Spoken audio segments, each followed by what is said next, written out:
Bueno, ahora veamos lo que son los sistemas de información geográfica, más conocidos como GIS. Un sistema de información geográfica es un marco de trabajo para reunir, gestionar y analizar datos. Está muy arraigado, con la ciencia geográfica, y el SIG integra diversos tipos de datos. Como podemos ver acá en la imagen, podemos ver que acá observamos la superficie terrestre, que está en coloración más oscura, y puntos que se encuentran ubicados, que se encuentran geolocalizados sobre esa superficie. Y vamos a establecer una relación entre esta superficie con la información que tenemos sobre estos puntos. Estos puntos pueden ser información de censos, pueden ser de encuestas, y a partir de ahí podemos obtener gráficos, mostrarlos en tablas, entre otras características, entre otras formas. Entonces, los GIS analizan la ubicación espacial y organiza capas de información para su visualización, de tal forma que vamos a poder obtener tanto mapas como escenas en 3D. La capacidad de los GIS es que nos va a brindar un conocimiento más profundo, nos va a permitir acceder a un conocimiento más profundo de los datos, estableciendo o definiendo patrones, relaciones y situaciones, ayudando de esta manera a los usuarios a tomar decisiones más inteligentes. Las aplicaciones de los sistemas de información geográfica son múltiples. Generalmente los sirven para identificar problemas, gestionar y dar respuestas a emergencias, establecer prioridades, monitorear cambios, realizar predicciones y también comprender las tendencias. Ahora, ¿cómo funciona? Desde el punto de vista de los datos, los SIG permiten integrar diversos tipos de capas de datos que utilizan la ubicación espacial.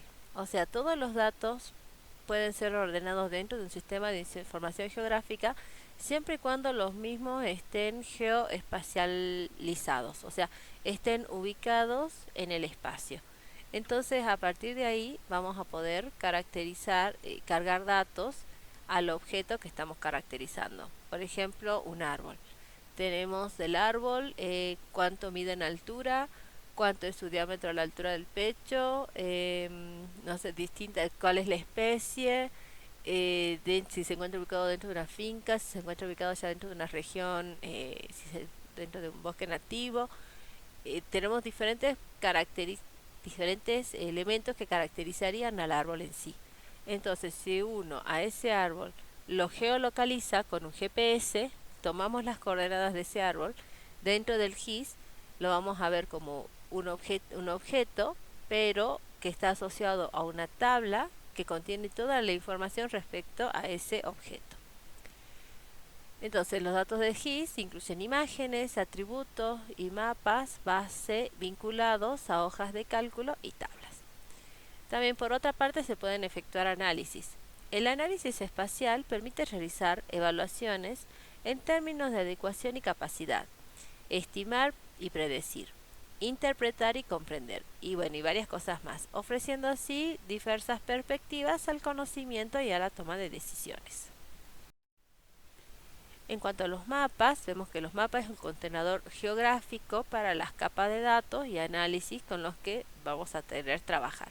Acá en la imagen podemos ver justamente cómo se pueden representar mediante mapas las diferentes capas de información que caracterizan al terreno, que es lo que se encuentra en la parte inferior. Y las aplicaciones o el desarrollo de páginas web y las apps. Las apps proporcionan experiencias de usuarios focalizados para trabajar y hacer que los GIS estén disponibles para todos. Funcionan en cualquier dispositivo, en celulares, en tablets, buscadores web y computadoras de escritorio. La idea en este caso es que el producto final no solamente nos enfocamos en que sea un mapa, sino también en que se encuentre disponible la información que se generó mediante páginas web o mediante distintas aplicaciones. Entonces, de esa forma, la información que se genera en sí, o sea, no el mapa que se encuentra en papel o que es un JPG, sino toda la información que contiene ese mapa también pueda ser consultada por la comunidad en general. Y eso, estamos muy involucrados en el caso de INTA porque somos un instituto nacional en donde toda la información que generamos tiene que encontrarse liberada y de libre acceso tiene que ser de libre acceso para toda la comunidad. Un GIS funciona bajo un sistema de superposición de capas, la cual permite separar y clasificar los datos de manera independiente. La superposición de estas capas le permite al GIS relacionar los datos o las capas de información entre sí. Por ejemplo, acá en la figura podemos ver en la figura de la izquierda cómo cada capa representa una capa de información. Tenemos clientes, calles, la presencia de colonias, la densidad, un raster, bueno, y eso lo podemos clasificar, ya vamos a ver, en dos grandes grupos. Entonces así vamos a tener lo que es el mapa que a veces uno consulta, que para que más o menos tenga una idea es lo que se ve en el Google Maps. Ahora, ¿qué tipo de datos maneja el GIS? Existen dos formas de representar los datos dentro de los sistemas de información geográfica. Pueden ser raster o vectores. Los raster son una representación de datos en manera de cuadrícula, como podemos ver en la figura de la mano, en la figura a mano derecha. Se trata de una cuadrícula que se encuentra organizada en filas y en columnas, y en donde cada celda va a representar una unidad del mapa. Más bien, en el caso del raster, vemos que se caracterizan porque se centran en las propiedades del espacio más que en la precisión de la localización. Entonces, vemos que cada cuadradito que forma parte del raster va a representar una unidad de superficie que corresponde a la realidad, a lo que es la verdad en el terreno. Bueno, en el paper, ejemplos de raster lo podemos observar en los datos de precipitación, de temperatura, de altitud y de orientación, que son tomados como información base para hacer el análisis posterior. En el caso de los datos vectoriales, se trata de una representación de datos que se enfocan en la precisión de la localización de los objetos. Los datos vectoriales se representan mediante tres formas: punto, línea o polígono. El punto es la representación más simple, en donde nos indica la ubicación del objeto mediante la latitud y la longitud. Eso puede ser utilizado, por ejemplo, para ubicar árboles, ubicar escuelas, no sé, postes de luz. Es una representación mediante puntos. En el caso de la línea se representa un segmento que está definido por un punto inicial y un punto final. Este clase de vector se utiliza para representar lo que son las calles, rutas, ríos, entre otras propiedades. Y por último tenemos el polígono, que representa un conjunto de líneas unidas unas con otras para formar áreas cerradas. Esa es la diferencia entre la línea y el polígono. La línea tiene un punto inicial y un punto final, pero no necesariamente coinciden. En cambio, el polígono, su punto inicial y su punto final tiene que ser el mismo. Entonces, de esa manera se forma el polígono cerrado. Y así lo vamos a diferenciar de la línea. Aparte, por la cuestión de que por el tema de que en la línea uno puede estimar la longitud. En cambio, en el polígono, al tratarse de una línea cerrada, ya podemos estimar tanto el perímetro del polígono como la superficie del mismo. En el caso del paper, la información base que se utiliza en formato vectorial son la de suelos y la de las heladas. Bueno, enfocándonos de nuevo en el paper, en lo que se refiere a sistemas de información geográfica, vamos a ver ejemplos en lo que es, por ejemplo, la figura 1, en donde tenemos la ubicación de los principales los productivos de la industria forestal en Jujuy y la presencia más o menos aproximada de bosques nativos e implementados.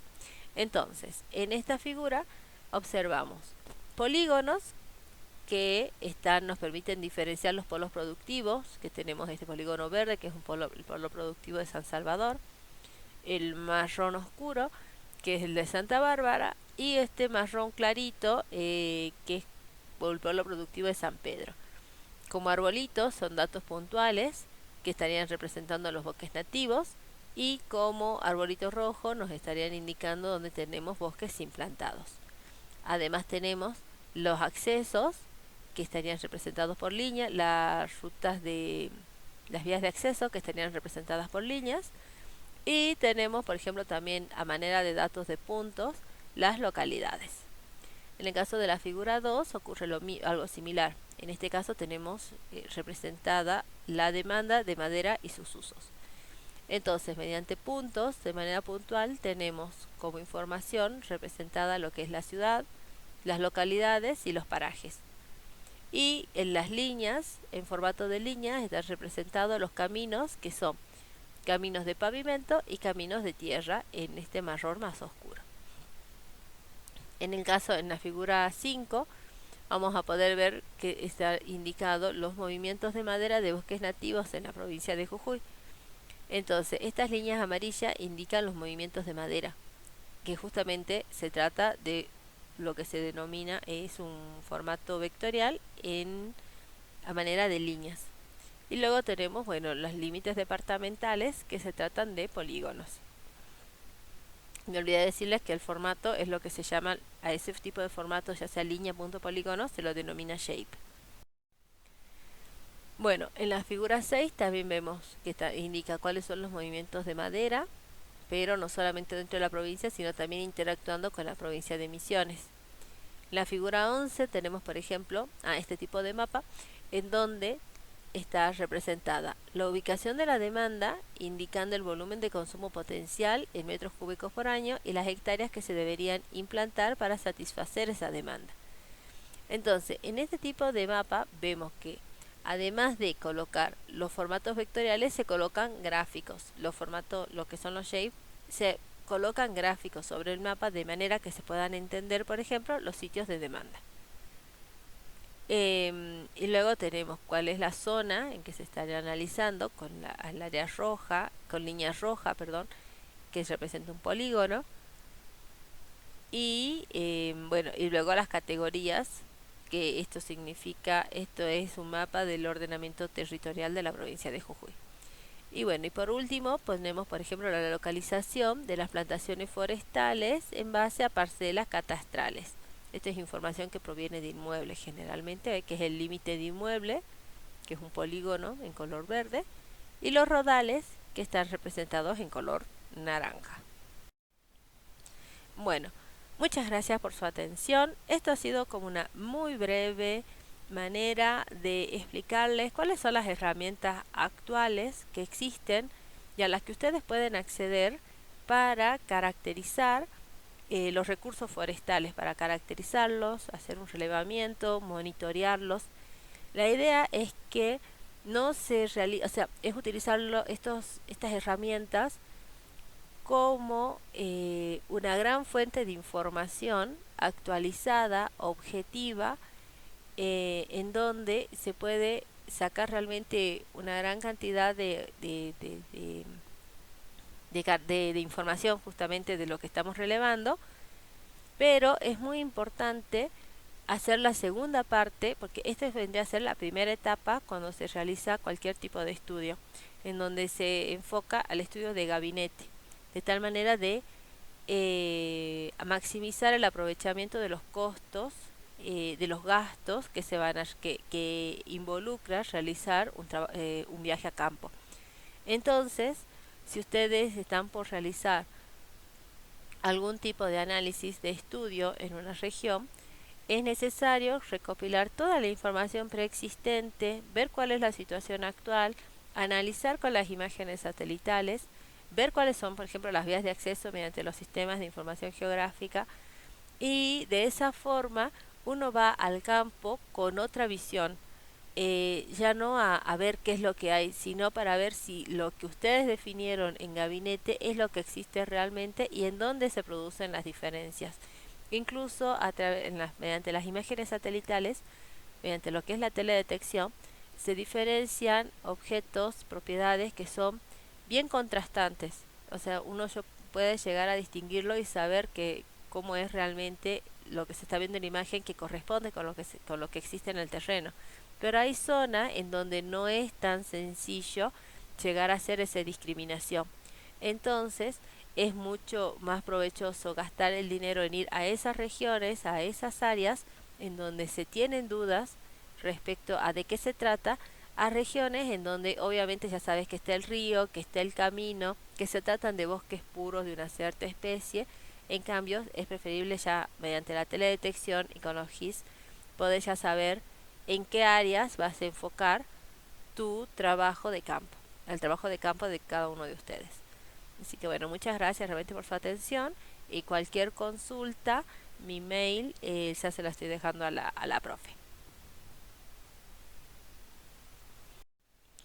Y acá les dejo los links de la bibliografía que consulté para realizar esta clase, y también en lo que se refiere a las figuras, a las imágenes, los links donde pueden ver también las mismas o consultar los trabajos de donde las extraje se encuentran en cada una de las figuras de la presentación. Muchas gracias.